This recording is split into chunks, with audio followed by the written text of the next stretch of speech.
질문 하나 드리겠습니다. 유럽에서 가장 많이 먹는 생선이 뭘까요? 참치, 연어, 대구. 이 세 가지가 거의 전부입니다. 이상하지 않나요? 지중해에는 수백 종의 물고기가 살고 북대서양에는 엄청난 어장이 있는데 왜 유럽 사람들은 생선을 이렇게 안 먹을까요? 그리고 왜 먹는다 해도 특정 어종만 고집할까요? 반면 한국 사람들은 조기, 고등어, 갈치, 멸치, 광어, 우럭, 낙지, 오징어, 심지어 해삼, 멍게, 해초까지 먹습니다. 이 차이는 대체 어디서 온 걸까요? 시작하기 전에 좋아요와 구독 한번 부탁드립니다. 영상 제작에 큰 힘이 됩니다. 오늘 그 비밀을 밝혀드리겠습니다. 유럽 사람들이 먹는 생선 정말 단순합니다. 유럽연합 수산소비 상위 어종을 보면 참치, 연어, 대구, 알래스카 폴락새우 이게 거의 전부입니다. 물론 지역마다 조금씩 다릅니다. 스페인은 문어를 먹고 포르투갈은 정어리를 먹고 이탈리아는 오징어를 먹습니다. 하지만 전체적으로 보면 유럽의 수산 소비는 극도로 제한적입니다. 그리고 더 놀라운 건 해초를 거의 안 먹는다는 겁니다. 김, 미역, 다시마, 동아시아에서는 기본 중의 기본입니다. 하지만 유럽에서는 존재조차 모릅니다.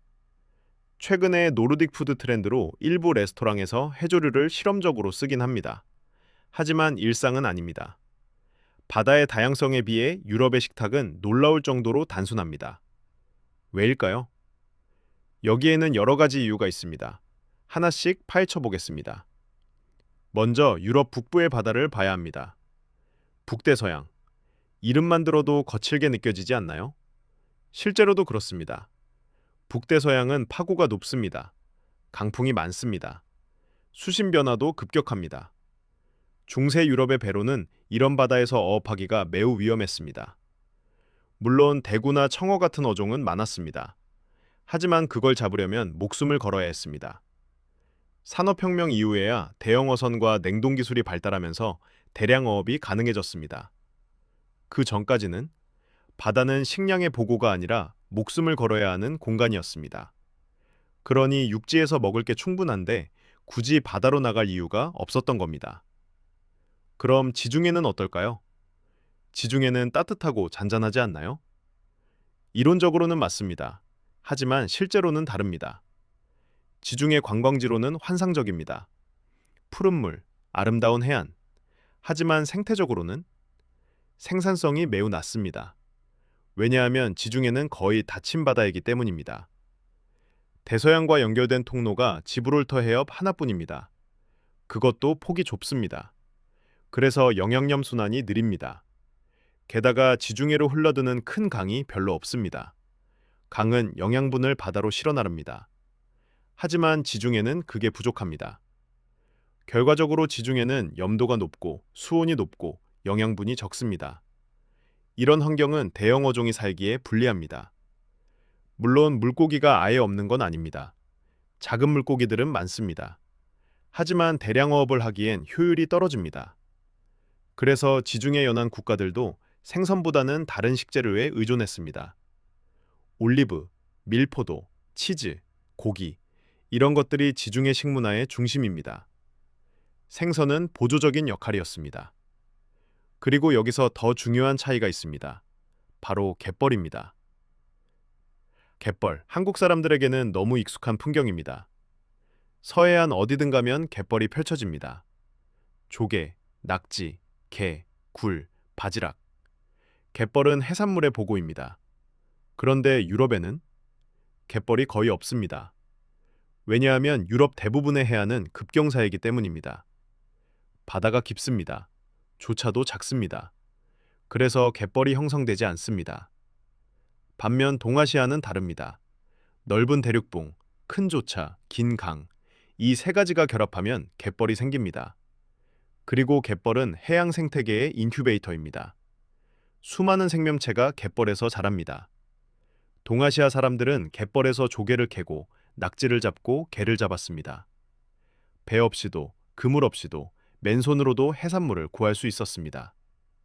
하지만 유럽은 달랐습니다. 배를 타고 나가야 했고 그물을 던져야 했고 위험을 감수해야 했습니다. 결과적으로 유럽 바다는 깊고 빠르며 동아시아 바다는 얕고 느립니다. 이 차이가 식문화를 갈랐습니다.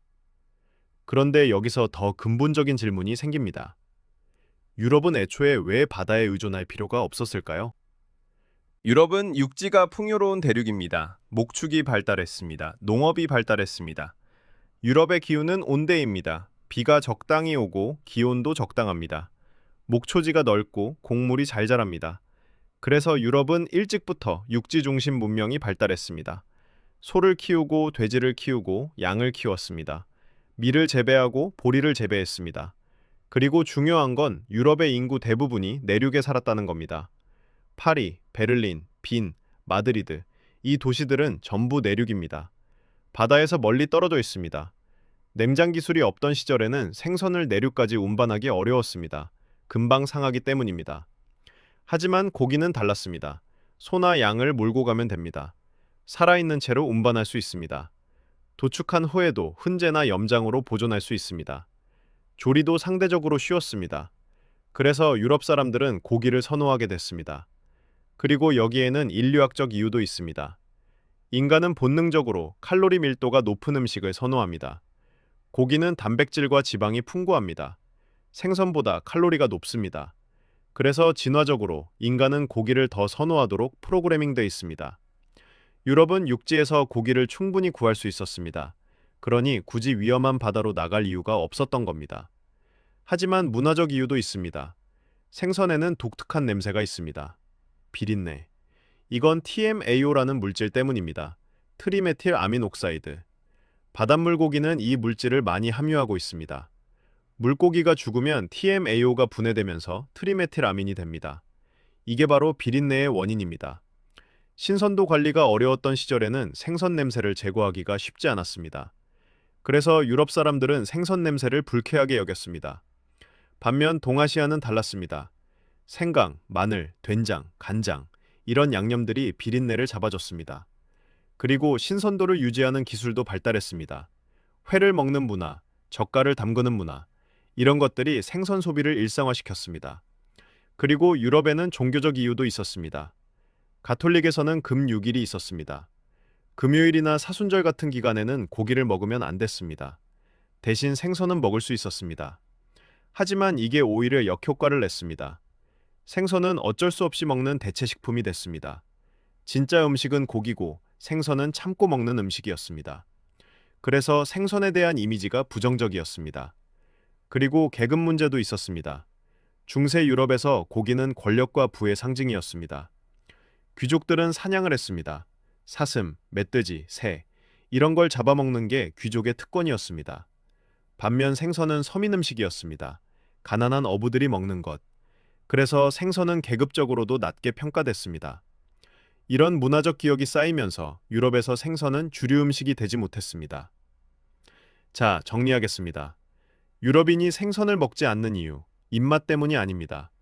바다의 조건, 육지의 풍요, 기술의 한계, 그리고 문화의 기억, 이 모든 것이 겹친 결과입니다. 북대서양은 거칠고 위험했습니다. 지중해는 예쁘지만 생산성이 낮았습니다. 유럽에는 갯벌이 없었습니다. 그리고 무엇보다 유럽은 육지에서 충분히 먹을 수 있었습니다. 굳이 위험한 바다로 나갈 필요가 없었습니다. 반면 동아시아는 달랐습니다. 넓은 대륙붕, 풍부한 갯벌, 다양한 어종, 그리고 바다를 활용하는 기술과 문화. 이 모든 것이 결합하면서 동아시아 사람들은 바다에 의존하게 됐습니다. 결과적으로 유럽은 육지를 먹었고 동아시아는 바다를 먹었습니다. 그래서 오늘날 두 대륙의 식탁은 전혀 다른 방향으로 진화했습니다. 런던의 마트에서는 소고기가 주인공이고 서울의 마트에서는 고등어가 주인공입니다. 로마의 식당에서는 스테이크가 메인이고 도쿄의 식당에서는 초밥이 메인입니다. 이건 단순히 입맛의 차이가 아닙니다. 수천 년 동안 쌓인 지리적, 기술적, 문화적 차이입니다. 그리고 이 차이는 지금도 우리의 식탁에 고스란히 남아 있습니다. 다음에 유럽 여행 가시면 마트에 한번 가보세요. 수산 코너가 얼마나 작은지, 그리고 고기 코너가 얼마나 큰지 직접 눈으로 확인해 보시기 바랍니다. 그럼 오늘 이야기했던 내용들이 더 생생하게 느껴지실 겁니다. 이 영상이 도움이 되셨다면 구독과 좋아요 부탁드립니다. 저에게 큰 힘이 됩니다. 다음에는 더 흥미로운 문화 이야기로 찾아뵙겠습니다. 감사합니다.